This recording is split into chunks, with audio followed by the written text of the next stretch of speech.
네, 안녕하세요. 중학교 2학년 1학기 역사 과목의 내신을 대비해서 문제 풀이하는 영상입니다. 오늘은 큰 2단원 세계 종교의 확산과 지역 문화의 형성, 시험 대비 문제를 같이 풀어보겠습니다. 먼저 쪽지 시험부터 시작합니다. 1번입니다. 기원전 6세기경 인도에서 불교를 창시한 인물은, 풀네임을 다 적어주면 제일 좋겠죠. 고타마 시타르타라고 하죠. 고타마 시타르타. 물론 한국식 표현으로 또 석가모니라고도 합니다. 석가모니. 그다음 2번입니다. 칼링가 전투. 칼링가 전투가 잘 모르겠는데 하여튼 전쟁의 참혹함을 깨닫고 그만큼 정복 활동을 많이 했습니다만 그 과정에서 전쟁의 참혹함을 깨닫고 이제 앞으로 사람 죽이지 말고 불교의 교리에 따른 나라를 통치하기로 한 왕은 바로 아소카 왕이 되겠습니다. 아소카 왕. 아소카 왕은 바로 인도 첫 번째 왕조로 나오는 마우리아 왕조에서 가장 전성기를 연 왕이죠. 아소카 왕. 그다음 3번입니다. 이제 쿠잔 왕조로 넘어갑니다. 쿠잔 왕조 전성기를 이룬 왕, 인도 중부 지역까지 진출한 인물은 바로 쿠잔 왕조 전성기 하면 카니슈카 왕이 되겠습니다. 그냥 여기 화면 위치상 그 괄호 속에 굳이 넣지 않겠습니다. 카니슈카 왕. 자, 그리고 이 쿠잔 왕조 지도에서 특히 유의할 점은요, 물론 인도 중부 지역까지 진출했습니다만 가장 두드러진 지역이 딴 왕조하고 차이점이 있는 게 인도 북서부 지역, 지금 파키스탄 지역 그쪽을 많이 차지했습니다. 특히 이 지도 안에 간다라라고 하는 부분을 포함하고 있으면 이것이 바로 쿠잔 왕조의 가장 시그니처 지역이 되겠습니다. 간다라, 인도 북서부 지역. 그리고 4번입니다. 수나라, 수에서 중앙 집권 체제를 강화하기 위해 시험을 통해서 관리를 선발한 제도. 이건 바로 과거제도죠. 과거제도. 흔히 과거제도 하면은 당나라 때부터 처음 시행한 건지로 알고 있는 경우가 많습니다. 하여튼 워낙 수나라가 역사가 짧아서 그렇긴 한데요. 거의 당나라의 모든 제도들이 뭐 삼성육부도 그렇고 과거제도 그렇고 수에서부터 시작해가지고 당을 거쳐가지고 쭉쭉 이제 청나라 말기까지 이어졌습니다. 그 다음 5번입니다. 당나라가 10세기 초에 멸망. 자, 정확히 연도가 907년에 당나라 멸망했는데요. 그에 앞서가지고 가장 결정적인 원인이 되었던 농민반란, 황소의 난이 되겠습니다. 황소의 난. 동물 황소가 아니고 사람 이름이 황소입니다. 그 다음, 6번입니다.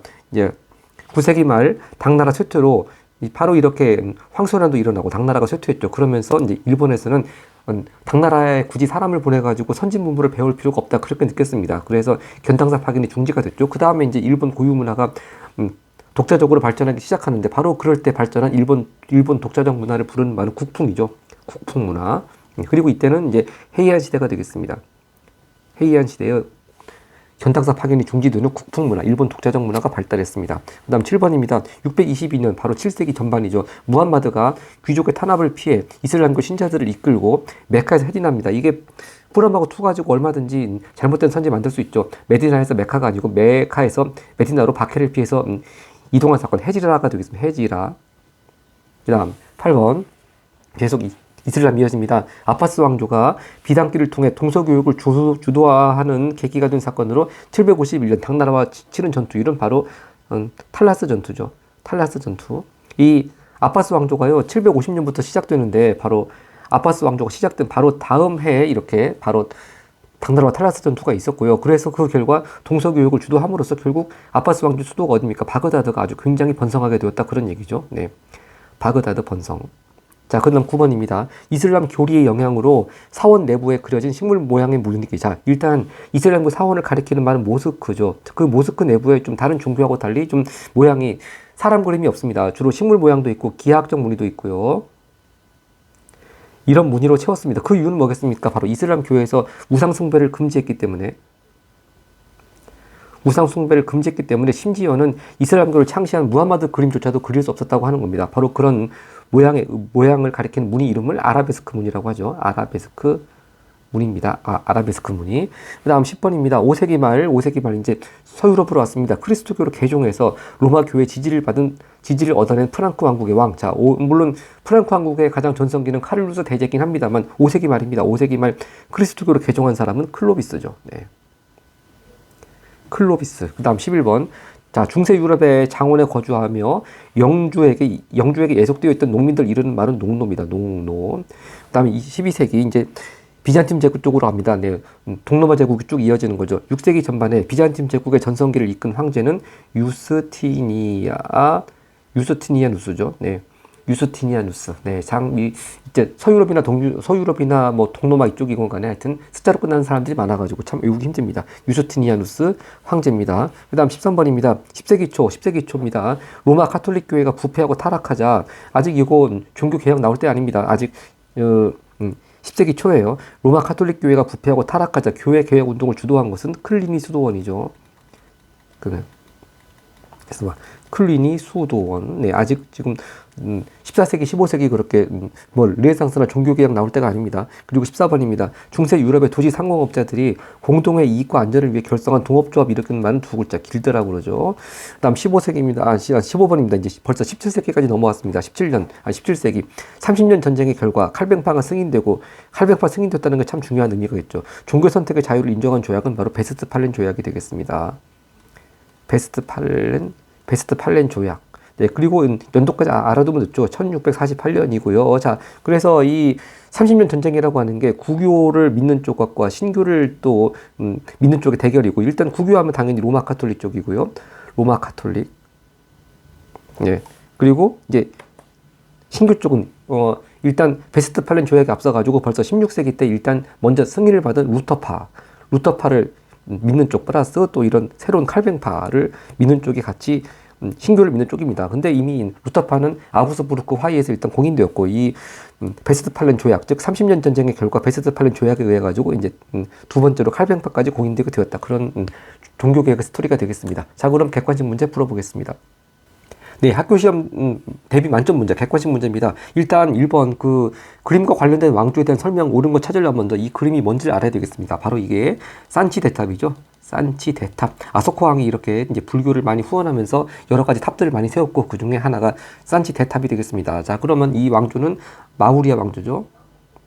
마우리아 왕조입니다. 자, 일단 마우리아 왕조가 불교를 배척할 리가 있나요? 자, 힌두교를 장려하는 왕조는 굽타입니다. 이 순서가 마우리아, 쿠시안 굽타 할 때 굽타. 그 다음에 2번 찬다르 굽타 2세 때 전성기 이루는 때도 바로 굽타 왕조고요. 3번 최초로 인도 남부까지 통일했다. 자, 마우리아 왕조가 상당히 영토가 넓습니다. 근데 지도에서 유의할 점은요, 인도 북부, 중부까지는 대부분 차지했는데 남부까지는 미처 통일을 못했습니다. 그러니까 이 마우리아 왕조가 인도 남부까지 통일을 못했습니다. 바로 이 점이 좀 함정이죠. 네, 특히 그런 면에서 지도 볼 때 유의를 해야 되고요. 4번 불경의 내용을 만든 돌기둥을 전국에 세웠다. 바로 이게 아소카 왕의 돌기둥. 그렇게 종종 교과서 사진으로도 잘 나오죠. 아직 그래서 아소카 왕 때, 마우리아 왕조 때는 아직 그 불상을 만들지 않을 때입니다. 그래서 부처님의 가르침을 이렇게 뭐 돌기둥이라든지 부처님 발자국 그런 걸 통해 가지고 형성했다는 거가 되겠습니다. 그러니까 마우리아 왕조에 해당되는 거 바로 불경의 내용을 담은 아소카 왕 돌기둥. 답은 4번이네요. 자, 5번 보면은 선행을 통한 만인의 구제를 강조하는 불교가 발전. 자, 이 만인의 구제를 강조하는 불교 대승불교죠. 네, 이 대승불교는요, 후산 왕조 때 발전을 한 거죠. 네.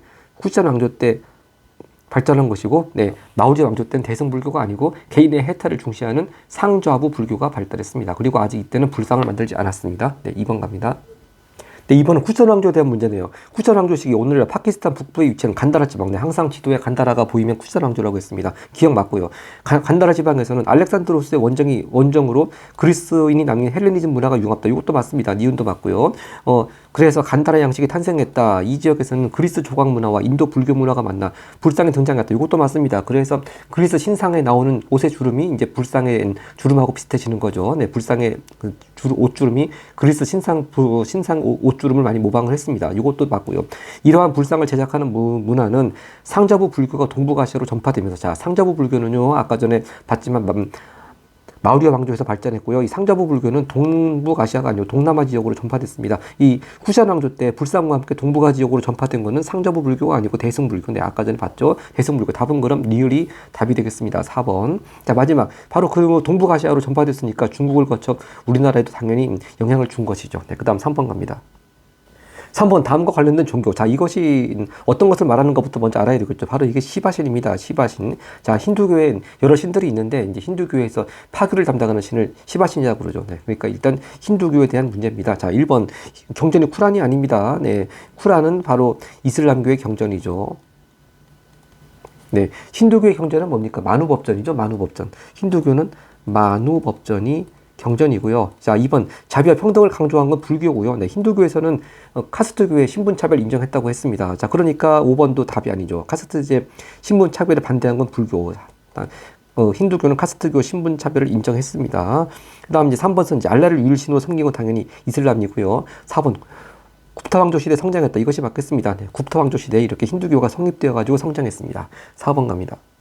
네, 4번 다음 검색 가가 뭔지 먼저 좀 봐야 되겠습니다. 중앙아시아의 비단길을 통해 주변 사산왕조 페르시아, 로마 제국, 중국 등과 왕성하게 교역했다. 그러니까 사산왕조 페르시아, 뭐 로마 제국입니다. 또 중국, 뭐 거의 기원 후에 그 왕조가 됐고요. 가장 키워드가요. 아잔다 석굴의 불상, 뭐 벽화와 같이 인도 고유, 이게 바로 키워드네요. 인도 고유의 특징이 강조된 양식이 나타났다. 바로 이거 굽타 왕조의 굽타 양식이죠. 네, 바로 굽타 왕조 굽타 양식을 가리키는 말이 되겠습니다. 마우리아, 쿠시안, 그 다음에 굽타입니다. 자, 그러면 1번 중국 당나라 침입으로 멸망했다고 하는데요. 이 굽타 왕조는 6세기 중엽에 멸망했습니다.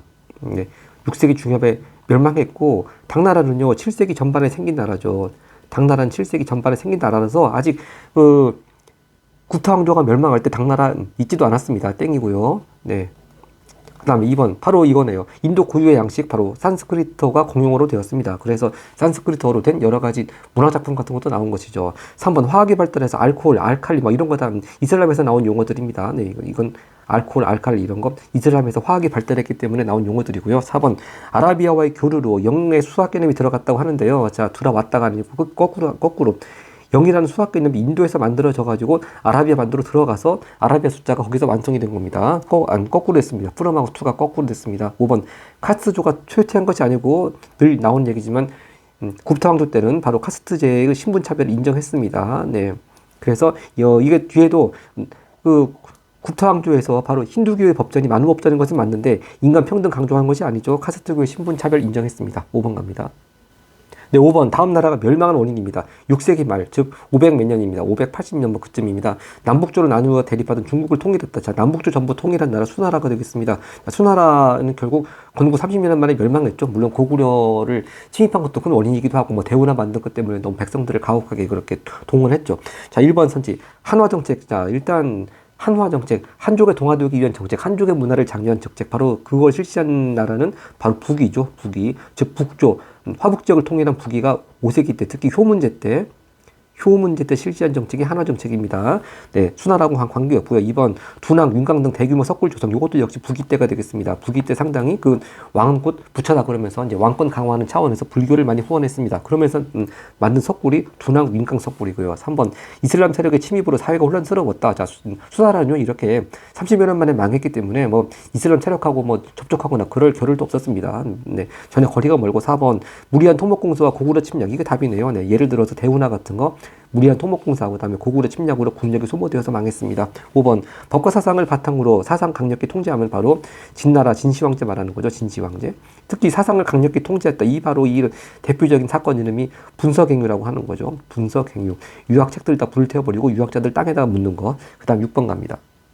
6번 다음 제도들을 중국에서 처음 실시한 순서대로입니다. 자, 그럼 아까 쪽지 시험에서 봤지만 과거제는 먼저 수부터 처음 시작했고요. 그리고 한화정책 방금 봤지만 북이 효 문제가 특히 5세기 말에 실시한 정책입니다. 네, 북이. 그리고 기미 정책은 당나라가 이제 이민족들의 자치를 인정한 정책이, 자기들이 정복한 영토에 이민족들 자치를 인정한 정책이 기미 정책입니다. 이건 당나라. 그러니까 북이가 먼저니까 북이 수호당 그렇게 이어지니까 니은 기억 디귿. 답은 3번이 되겠네요. 그 다음 7번 갑니다. 7번 다음 중 8세기 중엽 이전까지, 그러니까 750 몇 년 이전까지 유지된 당의 통치제도를 이렇게 짝진 것이다. 이 말은 결국 무슨 말이냐면은, 자, 8세기 중엽 당나라의 운명을 가르는 큰 사건이 있었죠. 알록산과 사사명의 난, 안사의 난 이전하고 제도들이 완전히 변질되고 바뀌게 됩니다. 즉 안사의 난이 755년에 일어났습니다. 자, 그러니까 안사의 난 이전의 토지제도는 균전제, 그리고 조세제도는 조용조, 그리고 군사제도는 부병제. 자, 답은 딱 1번에 있네요. 그런 것들이 일단 안사의 난 이후에는 토지제도는 균전제에서 자원제로 바뀌었고요. 그 다음에 조세제도는 조용조에서 양세법으로 바뀌었고, 여기 양세법이 없네요. 네. 조용조에서 양세법으로 바뀌었고, 그 다음 군사제도는 부병제에서 모병제로 바뀌었죠. 모병제. 네, 이렇게 8세기 중엽, 다른 말로 안록산 사사명에 난 안사에 난 전과 후에 당나라 제도가 어떻게 바뀌었는가 항상 이거 꼭 정확히 체크를 해야 되겠습니다. 8번 갑니다. 네, 8번 일본에 대한 문제가 나왔습니다. 가 시기에 나타난 사실인데요. 맨 왼쪽 보면은 왕족과 당 유학생 출신 중심으로 귀족 세력을 제거한 사건, 그리고 다른 말로 당나라의 제도를 본따 가지고 중앙 집권 체제를 확립한 사건이라고도 하죠. 이게 다이카 개신을 말하는 거죠.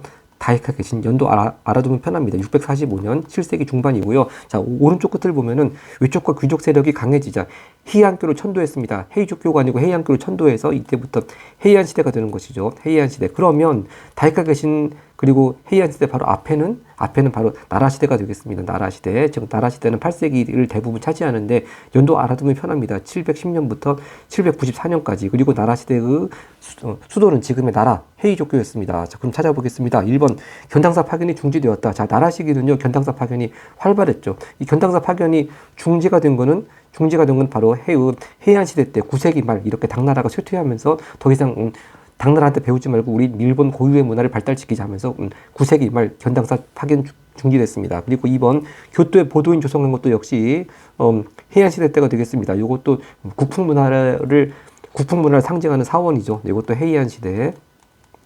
자, 그리고 3번 이것이 답이네요. 나라 시대 때 일본이라는 국호도 그렇고 또 일본 왕을 가리키는 말 천황이라는 말도 널리 쓰였습니다. 네, 7세기 말부터 이런 일본이라는 국호 또 천황이라는 호칭이 사용됐다가 이렇게 나라 시대 때 일본 천황 이런 용어들이 널리 쓰였습니다. 답은 3번이네요. 4번 일본에서 국풍문화가 발달되었다. 방금 전에 말씀드린 바와 같이 이 9세기 말에 견당사 파견이 중지되면서 이제 대신 더 이상 당나라 문화 본받을 거 없으니까 우리 일본 고유의 문화를 발달시키자 하면서 국풍문화가 발달했습니다. 이렇게 같이 이어지는 게 되겠네요. 그리고 5번 선지 야마토 정권이 주변 소국을 통합하였다. 그러니까 최초의 일본의 그 통합 정권이라고 할 수 있는 야마토 정권이 나타난 시기는 4세기 때부터가 되겠습니다. 네. 자, 그 다음 9번 갑니다.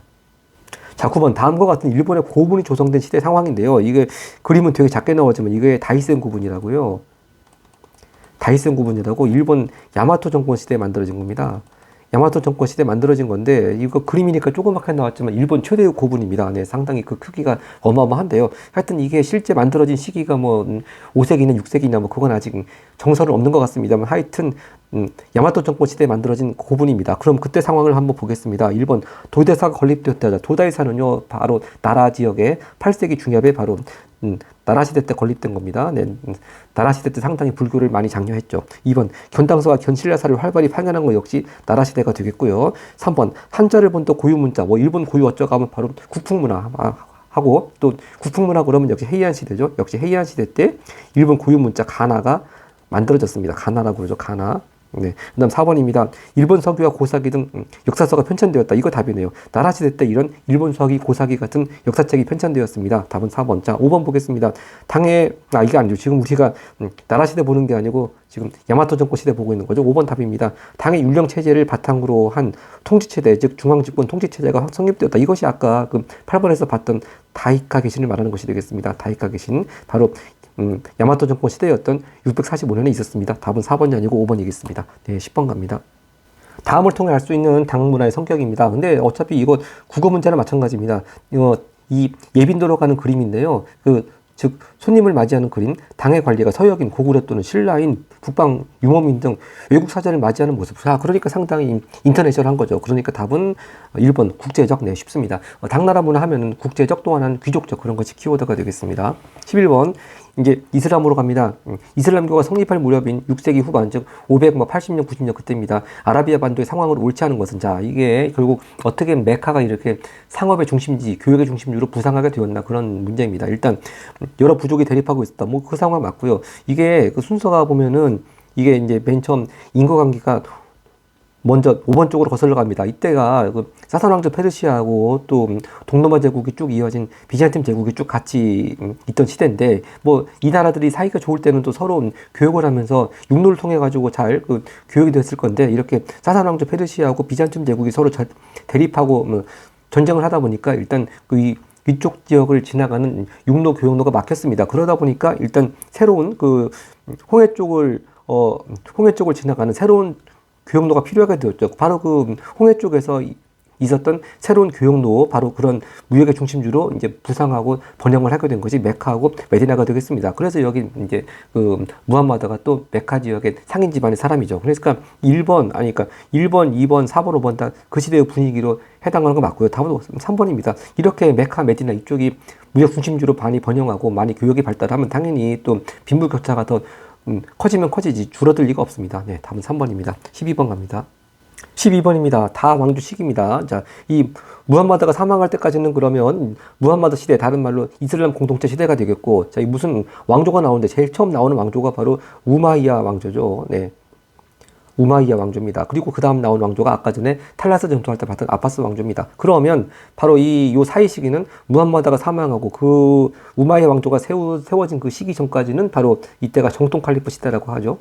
정통 칼리프 시대, 즉 칼리프를 세습하는 것이 아니고 이슬람 교도들에 의해 가지고 선출한 시대. 비록 짧긴 했습니다만 4대 걸쳐 가지고 정통 칼리프가 선출됐습니다. 정통 칼리프 시대. 하여튼 여기서 답을 찾아야 되는 거는 우마이야 왕조를 가리키는 겁니다. 우마이야 왕조. 일단 찾아보겠습니다. 이 우마이야 왕조는요, 답은 1번이네요. 아랍인 중심의 정책을 폈습니다. 즉 차별 정책을 폈죠. 그래서 그 뒤를 이은 아바스 왕조 때에는 또 이 차별 정책을 폐지를 했다고 하는 것이고요. 2번 정통 칼리프 시대라고 하는 건 이렇게 그 칼리프 지위가 세습되는 것이 아니고 교도들의 합의에 의해 가지고 선출되던 시대, 바로 그 앞 시대입니다. 정통 칼리프 시대 땡이고요. 3번 북아프리카의 파티르 왕조가 세워졌다. 자, 북아프리카 쪽에 그 지금의 이집트 카이로 중심으로 한 파티르 왕조가 세워질 때는 10세기 초반일 겁니다. 네, 그러니까 카이로를 수도로 해가지고 그 북아프리카 지역에 10세기 초반에 이쪽으로, 네, 10세기 초반에 이렇게 파티르 왕조가 세워졌고요. 4번입니다. 바그다드 수도로 전성기 맞이한 때는 바로 아바스 왕조죠. 네, 그 우마이야 왕조 수도는 바그다드가 아니고 지금의 시리아 지역인 다마스쿠스가 수도였습니다. 5번 한자, 율령, 유교, 불교 등 문화요소가 뿌리내렸다. 이건 이슬람교와 전혀 관계없고 바로 이런 문화요소가 뿌리내리는 곳이 동아시아 문화권이죠. 동아시아 문화권. 네. 그 다음 페이지 가겠습니다. 13번 이슬람 세계의 사건들 시간 순서대로 나열하는 것입니다. 먼저 당연히 이슬람교가 정립되는 게 맨 첫 번째겠고요. 그 다음 보면은 일단 무함마드가 죽은 것이 일단 두 번째가 되겠네요. 두 번째 됩니다. 왜냐하면은 무함마드가 죽은 후 일대 칼리프가 선출된 거, 바로 이때가 이제 정통 칼리프 시대가 시작되는 것이죠. 정통 칼리프 시대가 이제 이때부터 시작이 됩니다. 바로 그 정통 칼리프 시대 때 영토를 넓혔는데 그 중에 하나가 사산 왕조 페르시아를 멸망시킨 겁니다. 그러니까 제1대 칼리프가 선출되면서 이게 두 번째, 그 다음에 그 정통 칼리프 시대 때 사산 왕조 페르시아 멸망시켰고, 그 다음에 이베리아 반도에 후 우마이야 왕조가 세워졌다. 아까 전에 정통 칼리프 시대 다음이 우마이야 왕조라고 그랬으니까 후 우마이야 왕조는 당연히 정확한 시기를 모른다 하더라도 우마이야 왕조 이후에 생긴 것이 후 우마이야 왕조가 되겠죠. 이게 4번이 되겠습니다. 그래서 후 우마이야 왕조는 이베리아 반도 쪽에서 코르도바를 수도로 해서 만들어졌습니다. 자, 그러면 순서가 기영, 리을, 니은, 디귿이니까 기영, 리을, 니은, 디귿, 답은 3번이 되겠습니다. 3번이 아니고 2번인데 말을 거꾸로 했습니다. 그 다음 14번입니다. 다음 내용과 관련 있는 인물은, 자, 정복 활동을 벌여서, 자, 정복 활동을 벌인 사람이 한두 명이 아닌데요. 하여튼, 이베리아 반도를 제외한 서유럽의 대부분을 차지했다. 또한, 정복지 지역에 그리스도교를 보급하는 데 노력하였고, 특히 이게 맨 마지막에 키워드네요. 이에 로마 교황으로부터 소로마 황제 관을 받은 만큼, 즉, 옛날 소로마 제국의 영광을 다 회복했다. 그리고 특히 이렇게 그리스도교를 많이 지원하니까 상당히 소로마 교황으로부터 이렇게 많은 후원을 받았다. 그런 얘기가 되겠습니다. 바로 그 사람은 바로 프랑크 왕국의 가장 전성기 카를루스 대제를 말하고 하는 것이죠. 이렇게 카를루스 대제가 서로마 황제 관을 받은 때 딱 800년입니다. 800년. 자, 다른 인물도 보겠습니다. 1번 클로비스도 프랑크 왕국의 왕은 맞습니다만 클로비스는 이제 5세기 때 바로 그리스도교를 개종한 사람이죠. 그 다음에 2번 헨리 8세는 이 사람은 영국 국교에 만들었죠. 자기 이혼 문제 때문에 좀 교황하고 대립하면서 따로 독립적으로 영국 국교회를 만들어 나가서 이 영국 국교회 수장 스스로 왕이 됐습니다. 3번 하일리 4세 하면 바로 교황과 대립하다가 성직자 임명권 문제로 교황과 대립하다가 결국 교황한테 파문당하고 싹싹 비른 사람, 바로 카노사 굴욕에 나오는 사람이죠. 카노사 굴욕에 나온 사람이 바로 신성 로마 제국 황제 하인리 4세가 되겠습니다.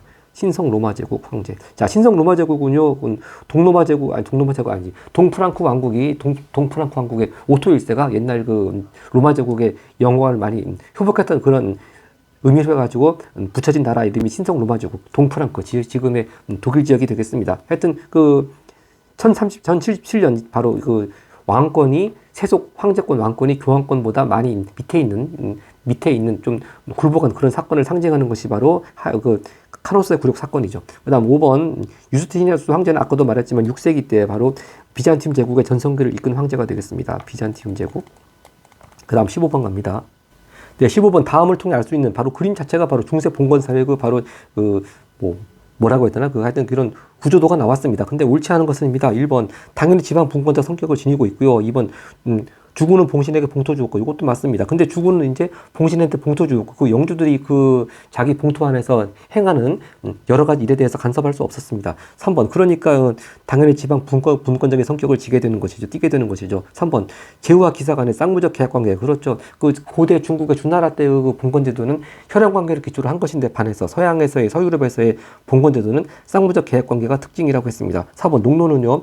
영주를 군사적으로 보호할 의무. 자, 농노도 있고 영주도 있던 것은 맞습니다만 영주를 군사적으로 보호할 의무를 지는 사람은 농노가 아니고 여기 그림에 나오는 기사들입니다. 기사들. 답은 4번이네요. 5번 봉신은 자신의 봉토에서 영주가 되어 독자적 세력을 형성할 수 있었다. 즉 영주 그 땅에서 하는 여러 가지 일들에 대해서는 주군이 간섭할 수 없다고 했습니다. 그렇기 때문에 독자적 세력을 형성할 수 있었던 것이죠. 네, 다음 16번 갑니다. 네, 16번 바로 서유럽 봉건제도 때 바로 장원의 그 구조를 나타낸 그림인데 이 그림에 깨알같은 글씨를 모른다 하더라도 일단 장원에 대한 설명으로 보면 1번 장원의 농민 대부분 기사가 농사지을 리가 있네요. 장원 농민 대부분 농노라고 그랬죠. 그다음 2번 농노의 집은 영주가 직접 소유했다 아닙니다. 자, 농노도요. 고대 노예하고 달라가지고 자기 집 소유할 수 있었다고 그랬습니다. 3번 농노는 장원을 마음대로 떠날 수 있었다. 자, 자기 집은 소유할 수 있었지만 거주 이전의 자유가 없었습니다. 거주 이전 자유가 없었습니다. 3번 땡. 4번 영주의 직영지는 농노가 아닌 영주의 노예가 경작했다. 자, 영주의 직영지 역시 농노가 경작을 했습니다. 땡. 5번입니다. 농노는 장원 내 여러 시설물에 대한 사용료, 세금을 부담했다. 이것이 맞겠습니다. 답은 5번입니다. 17번 갑니다. 네, 17번 비잔팀 제국 특징입니다. 4개 중에서 2개 고르는 건데요. 1번 자영농제가 발달했다. 이거 맞습니다. 자, 서유럽 세계 같은 경우는 방금 봤듯이 봉건제도에서 농노제 그렇게 했죠. 그러니까 자영농이 거의 발달하지 않았는데 이 비잔팀 제국 같은 경우는 특히 7세기 무렵에 들어와서 유침이 많이 잦으니까 일단 나라에서 농민들한테 토지를 지급하면서 위적한테 맞서 싸우라고 했습니다. 그 과정에서 서유럽하고는 달리 이렇게 비잔팀 제국 쪽에서는 자영농이 발달했습니다. 기억 맞습니다. 그리고 니은 교황권이 황제권보다 강한 것이 아니고 황제가 정치도 담당하고 교회도 담당하는 그런 중앙집권적인 체제였습니다. 땡이고요. 디귿 오스만 제국에 의해 멸망했다. 이건 맞겠습니다. 1453년 오스만 제국한테 멸망했고요. 리을 교황이 내린 성상숭배 금지령. 자, 성상숭배 금지령을 내린 사람은 교황도 아니고 바로 비잔팀 제국 황제 레오 3세가 내린 것이고요. 네.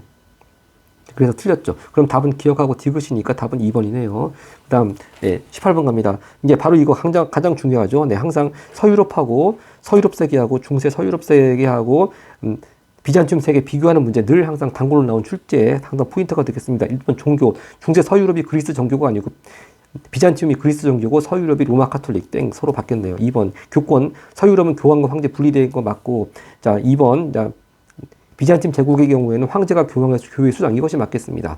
3번 정치는요. 중세 서유럽인 아까 봤듯이 봉건제가 있어가지고 지방 분권자 거꾸로 비잔팀 제국에서는 황제가 이렇게 교회 수장을 질 만큼 중앙 집권적입니다. 이것도 거꾸로 됐고요. 4번 건축 양식. 자, 모스크라고 하는 건 이슬람 사원을 가리키는 말이 모스크고요. 자, 이 비잔팀 제국 이것도 로마네스크가 아니고 비잔티움은 비잔티움 양식이 되겠습니다.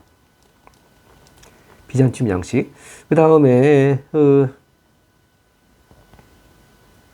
오히려 이 로마네스크 양식도 이게 서유럽 쪽의 양식이죠. 네, 서유럽 쪽 양식하면 로마네스크 고딕 양식, 이건 서유럽 쪽이 되겠습니다. 그리고 건축물, 자, 성소피아 대성당은요 비잔팀 제국의 수도였던 콘스탄티노폴리스에 있는 거고, 그 다음에 피사 대성당은 이탈리아 쪽에 있는 거니까 이것도 서로 거꾸로 바뀌었습니다. 네, 그 다음 페이지 가겠습니다.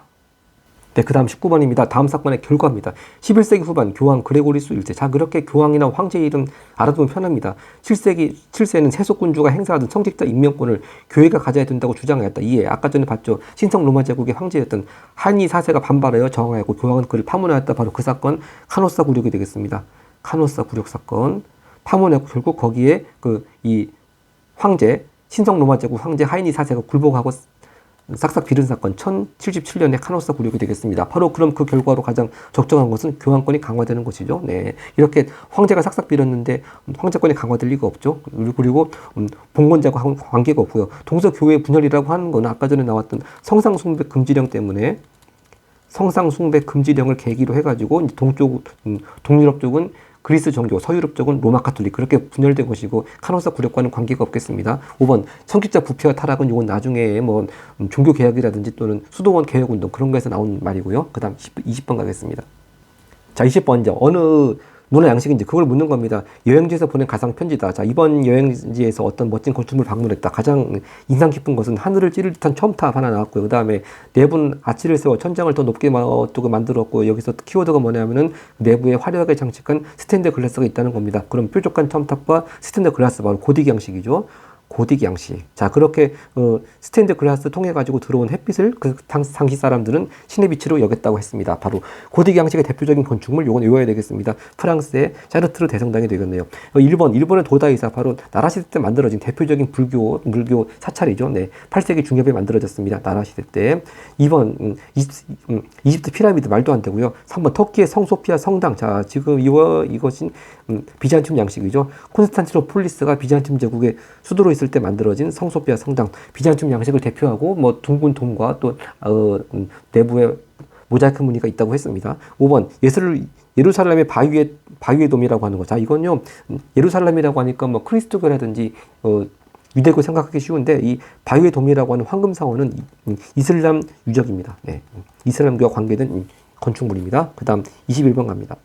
계속 이제 중세 서유럽 문화와 그렇지 않은 거 구별하는 문제입니다. 1번 대표적인 건축물 성소피아 성당 계속 되풀이 말씀드립니다. 성소피아 성당은 비잔팀 제국의 수도에서 만들어졌습니다. 비잔팀 제국이고요. 2번 아라베스크 무늬의 장식. 자, 아까 전에 봤지만 식물 무늬와 기하적 무늬가 있는 거. 이건 아라베스크 무늬는 이슬람 지역의 특징이죠. 3번 성상숭배 금지령으로 그리스도 위축되었다. 자, 중세 서유럽이 성상숭배 금지령을 반대한 것은 맞지만 그리스도교가 위축이 된 것이 아니고 진짜 중세 서유럽 문화의 특징은 일상생활에까지 그리스도교가 지배했다고 하는 것이죠. 그래서 땡입니다. 4번 신앙과 이성의 조화를 추구한 스콜라 철학이 유행했다. 이것이 맞겠습니다. 답은 4번. 5번 거대한 돔과 내부의 화려한 모자이크화를 특징으로 한 양식 발달. 바로 이것이 성소피아 성당을 말하는 것이죠. 네, 이것이 바로 비잔툼 양식이 되겠습니다. 네, 위로 올라갑니다.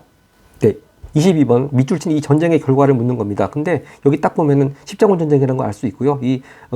십자군 전쟁하자고 주장한 사람은 로마 교황입니다. 네, 예루살렘을 셀주크 투르크한테 뺏기니까 그 성지 회복을 내걸고 전쟁했고 이 전쟁은 거의 200년에 걸쳐 가지고 이루어졌습니다. 하여튼 그 결과, 근데 이 전쟁은 실패했죠. 그 결과 이제 교황의 권위는 높아진 게 아니고 추락을 했고요. 네, 그리고 또 왕권이 강화되면서 기사와 제후세력이 역시 약화됐고 그런 이윤이 많네요. 그리고 이 과정에서 이제 이슬람 문화가 유럽에 전래된 거 맞고요. 네, 그리고 리을 카를루스 대제는 이때는 말도 안 됩니다. 아까 봤지만 카를루스 대제는 아까 800년에 기원 후 800년에 그 서로마 황제의 대관을 받은 사람입니다. 이 십자군 전쟁이 벌어진 시기하고 시기적으로 맞지가 않습니다. 니은 디귿이니까 답은 3번이 되겠습니다. 그 다음 23번 갑니다. 23번 다음과 같이 유럽에서 나타난 변화의 결과입니다. 자, 농업 생산량 향상되었고 시장 중심으로 상업과 수공업 발달했고 십자군 전쟁 이후 지중해 무역 확대됐다. 그럼 한마디로 말해서 딱 보면은 도시의 발달밖에 답이 될 것이었고요. 자, 이 시기는 그럼 거꾸로 장원의 확대가 아니고 붕괴되고 해체가 되는 그런 시기입니다. 그리고 왕권이 약화되는 것이 아니고 왕권도 강화되고 또 중간집권 체제도 강화되고. 자, 그러니까요 왕권이 약화, 중간집권 체제의 약화 어차피 둘 다 같은 말이기 때문에 둘 다 답이 될 수 없는 관계가 있습니다. 그러니까 하나가 맞으면 둘이 맞고 하나가 틀리면 둘 다 틀리기 때문에 이런 건 답이 될 수가 없는 것이고, 그 다음에 장원이 확대가 되면은 당연히 농도도 증가하는데 이 시기는 또 역시 농구도 많이 감소했고 특히 영주의 속박으로부터 벗어나는 사람도 많다 그랬습니다. 이것도 마찬가지로 장원의 확대나 농로의 증가나 같은 말이기 때문에 이것도 하나가 맞으면 또 하나도 맞고 하나가 틀리면 또 하나 틀리는 관계이기 때문에 답이 될 수가 없겠습니다. 이렇게 논리적으로 보더라도 답은 3번밖에 될 것이 없습니다. 그 다음 24번입니다. 네, 24번은요, 14세기 중세 유럽의 농민들의 처우가 개선된 배경을 옳지 않은 것인데, 이건 결국 뭘 물어보냐 하면은 장원이 해체되는 과정을 물어보는 겁니다. 장원 해체 또는 붕괴, 그런 과정을, 그런 또 그 원인되는 그런 여러 가지 시대의 흐름을 물어보는 겁니다. 그 중에 옳지 않은 것입니다. 1번, 전염병 퍼지면서 바로 흑사병이죠. 네. 흑사병이 퍼지면서 유럽 인구 크게 감소해서 역시 일을 할 농노의 수가 많이 줄어들었습니다. 네, 그 다음 2번 일부 영주들이 돈을 받고 농노 해방시켜 주었다. 이것도 맞고요. 3번 십자군 전쟁 이후 봉건 귀족들이 장원 확대. 이것도 틀립니다. 늘 나오는 얘기지만 십자군 전쟁 이후 결과 바로 장원 해체 붕괴입니다. 땡.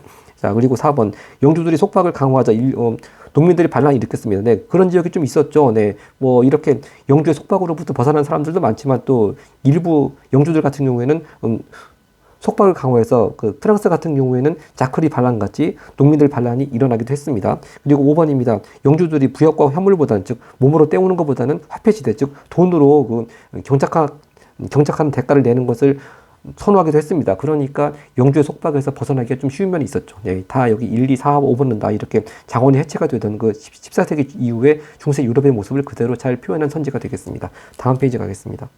네, 25번입니다. 르네상스 시기 과학과 기술의 발달에 대한 설명을 옳은 것입니다. 1번 목판 인쇄술이 아니고, 자, 목판이 아니고 바로 구텐베르크가 활판 인쇄술을 발명했죠. 활판 인쇄입니다. 2번 십진법 처음 등장. 자, 이 십진법은 진짜 중학교 역사 처음 부분에 나오는 이집트 문명에서부터 나오는 얘기고요.